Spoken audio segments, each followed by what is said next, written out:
ত্রিপুরা সহ গোটা দেশে সিপিএম এখন সাইনবোর্ড সর্বস্ব। তাদের ভবিষ্যৎ এক ঘোর অমাবস্যার দিকে ধাবিত হচ্ছে। তারপরও লড়াই করে নিজেদের হারানো জমি পুনরুদ্ধার করতে চাইছে সিপিআইএম, কিন্তু তারা কতটা কি করতে পারবে তা সময়ই বলবে। রাজ্যে দীর্ঘ 25 বছর বামেরা যে দুর্নীতির অক্টোপাসে জড়িয়ে গিয়েছিল তার প্রমাণ আজও দিচ্ছেন খোদ বাম নেতৃত্বরাই। নাম শঙ্কর সরকার, বাড়ি শহর সংলগ্ন বেলাবর, পেশা শিক্ষক সর্বশিক্ষা, বিধানসভা বাধারঘাট, দল সিপিআইএম, পদ সিপিআইএম এর ডুকলি মহকুমা কমিটির সদস্য এবং ত্রিপুরা তপশিলি সমন্বয় সমিতি ডুকলি মহকুমা কমিটির সম্পাদক। সিপিএম নেতা শঙ্কর সরকার একজন সর্বশিক্ষার শিক্ষক। তার কর্মস্থল কাঞ্চনমালাতে। নেতা হওয়ার সুবাদে তিনি দীর্ঘ বাম জমানায় মিটিং মিছিলে অগ্রভাগে থেকে রাজনীতি করেছেন, ভোগ করেছেন সমস্ত সরকারি সুযোগ সুবিধে। কিন্তু সিপিএম ক্ষমতা হারানোর পরও শঙ্কর সরকার আছেন বহাল তবিয়তে। তিনি বাধারঘাট বাম রাজনীতির উজ্জ্বল মুখ। এই মুহূর্তে শঙ্কর ত্রিপুরা তপশিলি সমন্বয় সমিতি ডুকলি মহকুমা কমিটির সম্পাদক, আবার একই সঙ্গে সিপিএম এর ডুকলি মহকুমা কমিটির সদস্য। তারপরও তিনি একজন সরকারি কর্মচারী, পেশায় সর্বশিক্ষার শিক্ষক। গত 4 ডিসেম্বর থেকে দিল্লিতে পার্লামেন্টে শুরু হওয়া শীতকালীন অধিবেশনে পার্লামেন্ট অভিযান করেছে বামপন্থীরা। ত্রিপুরা থেকেও এই পার্লামেন্ট অভিযানে যোগ দিয়েছিল একটি দল। নেতৃত্বে ছিলেন প্রাক্তন মন্ত্রী তথা ত্রিপুরা তপশিলি সমন্বয় সমিতির সম্পাদক সুধন দাস। এই দলের অন্যতম সদস্য ছিলেন ত্রিপুরা তপশিলি সমন্বয় সমিতি ডুকলি মহকুমা কমিটির সম্পাদক তথা সর্বশিক্ষার শিক্ষক শঙ্কর সরকার। এই কর্মসূচিতে শঙ্করের যোগ দেওয়ার বিষয়টি নিয়ে প্রকাশ্যে মুখ খুলেছে খোদ স্থানীয় বামপন্থী কর্মীরা।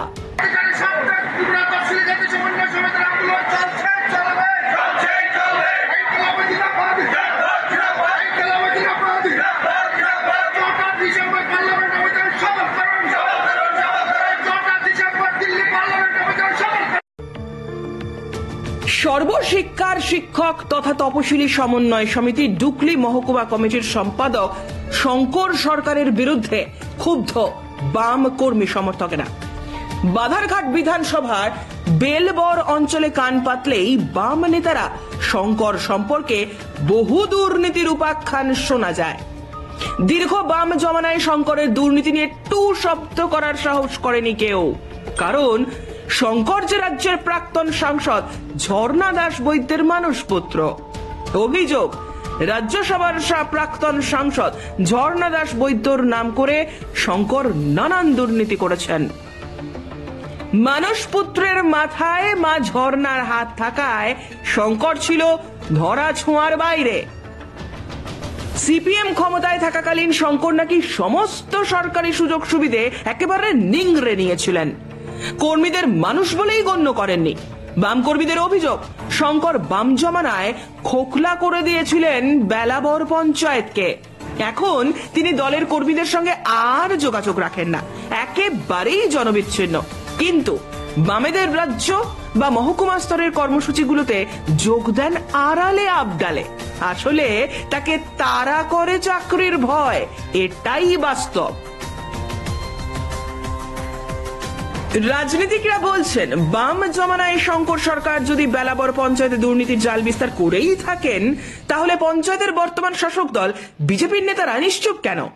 তাহলে কি শঙ্কর সরকারের বিরুদ্ধে তোলা বাম কর্মীদের অভিযোগ মিথ্যে, নাকি বেলাবর পঞ্চায়েতে বিজেপি এবং সিপিএম এর মধ্যে চলছে আন্ডারস্ট্যান্ডিং পলিটিক্স বা সমঝোতার রাজনীতি?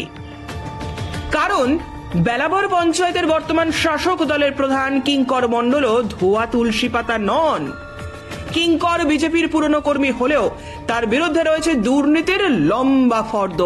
তাই নাকি বাম নেতা শঙ্করের দুর্নীতি নিয়ে মুখে কুলুপ বর্তমান শাসক দল বিজেপির প্রধান কিঙ্কর মণ্ডলের। আবার কিঙ্করের দুর্নীতি নিয়েও নীরব শঙ্কর সরকার নেতৃত্বাধীন বেলাবরের বামপন্থী মুখগুলি। বেলাবর পঞ্চায়েতে রাম বাম দুই রাজনৈতিক শিবিরের সমঝোতার রাজনীতি নিয়ে প্রশ্ন তুলেছেন স্থানীয় জনতা।